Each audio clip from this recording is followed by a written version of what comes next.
Hi everyone, welcome again to my channel. So as you can see, this is number 5. 5? Yes, it is number 5 about modal verbs, okay? Alright, so in this episode we are going to see other modal verbs of another function, Please stay with us and let's start, okay? So as you can see, here we have a car, okay? We have a car and we have lights. These are traffic lights. When you are driving, you come across these traffic lights.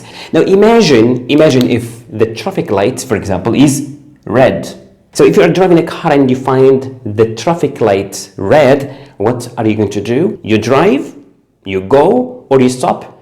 Very simply, you have to stop for people to cross the road or for other cars to go. However, this light can also be something like green. Now, if the traffic light is green, if you are driving a car and the traffic light is green, what are you going to do? You stop? No, you have to drive. You have to go.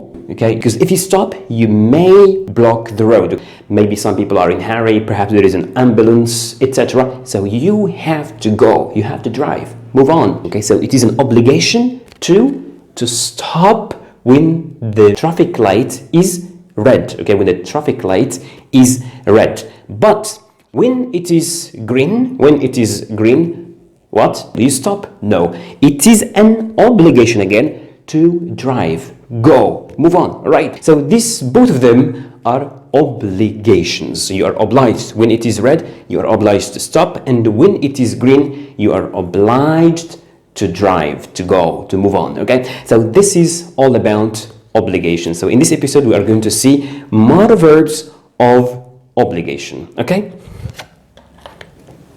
Alright, now let's see these two very simple dialogues. Number 1, between Anna and Pam. Anna, you wanna go out? You wanna go out? So this is in a form of a suggestion. So Anna is suggesting going out to a cafe, to a restaurant, to a garden, to the park. So she is suggesting going out.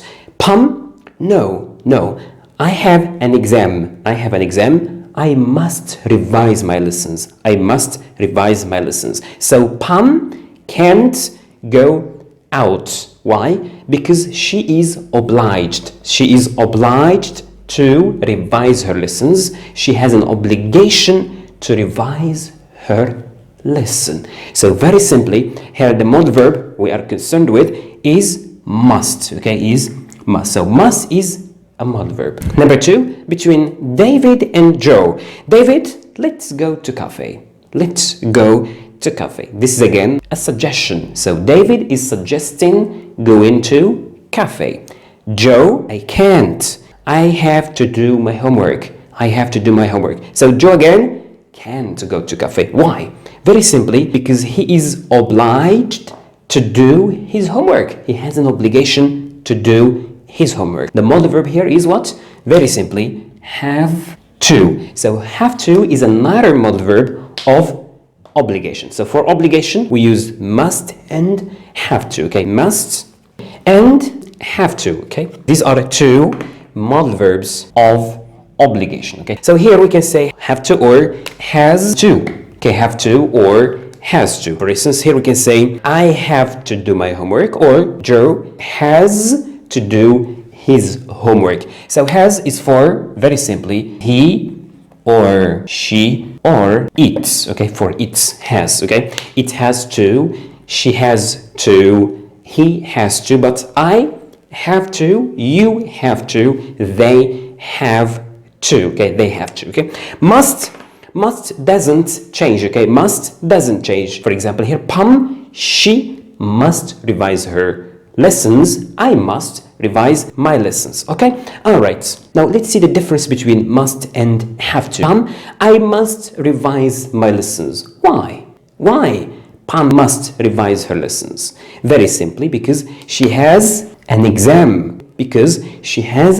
Number 1. Number 2, because she wants high marks. To get high marks. So very simply, here we are talking about an obligation, but it is personal. It is personal obligation from inside. Okay, from inside. I must revise my lessons. It is my personal obligation. I feel that I must revise my lessons. It is an obligation for me because I want high marks. I want high marks in the exam. Now let's go to number 2, David. Let's go to cafe. Joe, I can't.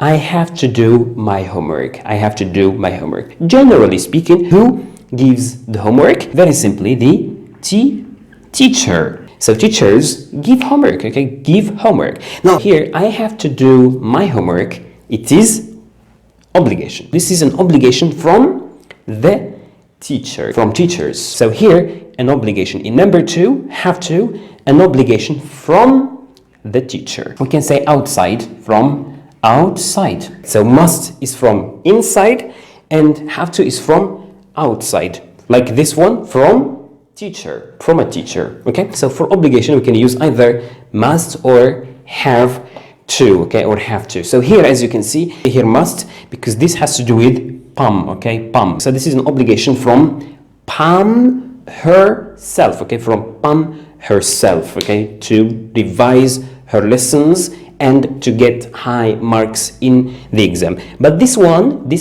it is an obligation, but is it an obligation from Joe himself? No, this is an obligation, but from another one. Who is this one? It's from a teacher, okay? So this is an obligation from the teacher, from somebody outside, okay? From somebody outside, not like must, okay? So must is personal, okay? Is personal. All right, now let's see a very simple exercise. All right, so here we have some sentences we are going to complete with have to or must. You can pause, try to do this alone, and then we do it together, okay? Okay, number 1, I improve my English. I want to speak it well. I want to speak it well. Now, this is an obligation for me to develop my English. So there is an obligation for me to develop my English. Why? Is it because of another person obliging me to improve my English? No, it is my personal obligation, very simply, because I want to speak it well. Maybe I love it. So as long as it is personal obligation from inside, from myself, so I must improve my English. Why? Because I want to speak it well, or because I love it, etc. So this is personal, okay? This is personal obligation. Okay? Number 2, I go now. My mom is waiting for me. Now I am obliged to go. Why am I obliged to go? Very simply because my mom is waiting for me. So here we have my mom, another person from outside. This is an obligation from my mom, from another person. Like here, I have to do my homework. Why? Because the teacher gave us a homework, an obligation from the teacher. Here we have an obligation from my mom. My mom is waiting for me. So here we say, I have to go. I have to go now. So why have to? Because obligation from outside, from my mom, okay, from my mom. All right. Number 3, the teacher gave us a homework. The teacher gave us a homework. We do exercise 1 and 2. So here we have an obligation to do exercise number 1 and exercise number 2. Why? Very simply, because the teacher gave us a homework. So this is obligation from myself. Personal obligation from inside? No. This is an obligation from the teacher, from outside. So here we have to. Okay, we have to do exercise 1 and 2. Okay, we have to do exercise 1 and 2. Why? Very simply, because here the obligation is from the teacher, okay, is from the teacher, okay, from outside. Number 4, my room is a mess. I clean it. I don't like it. So it is an obligation for me to clean it, but it is personal. I don't like my room because it is a mess. It is a mess. So I must. Why I must? Because I don't like my room. It is personal obligation, not from outside. Okay. Number 5, yesterday I finished my project work.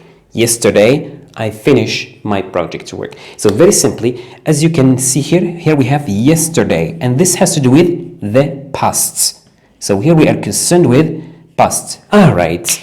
Yesterday I finished my project work. So here it is an obligation, but an obligation in the past. When we talk about the past, we always use have to. So have to with something inside, or we can also use it for the past. So have or has is in present. In the past is had. So we say had to. Okay. So yesterday I had to. So had is the past of have. Yesterday I had to finish my project work. Yesterday I had to do exercise number 1 and number 2, or I had to do my homework. Okay. Last year I had to improve my English. Obligation in past, we always use have to. It becomes had to. Okay. All right. So this is all about this lesson. Obligation, must, and have to. If you have any question or suggestion, don't hesitate to let me know in the comment. You'll find an exercise in the description. You can do it. See you in another episode. Have a good time and goodbye.